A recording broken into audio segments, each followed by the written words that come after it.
আমাদের পাটিসাপটা পিঠে তো রেডি হয়ে গেছে, তোমরা তো দেখেছোই। এবার আমাদের ভাজা পিঠের ব্যাটারটা মাম্মি রেডি করছে। এটা হয়ে গেলে তারপর ভাজা পিঠের ভিডিওটাও তোমাদের সঙ্গে শেয়ার করবো।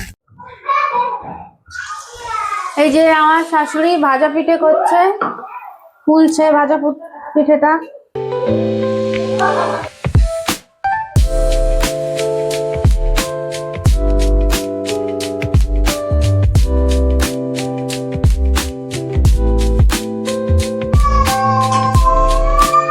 এই যে মাম্মি এবার ভাজা পিঠের ব্যাটারটা দিল কড়াইতে।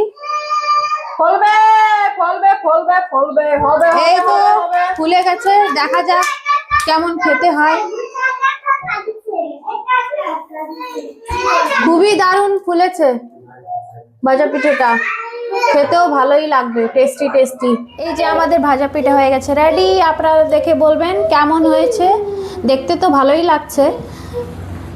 লাইক করবেন, শেয়ার করবেন, কমেন্ট করবেন, আর এইভাবেই আপনারাও বানিয়ে খেয়ে দেখবেন কেমন।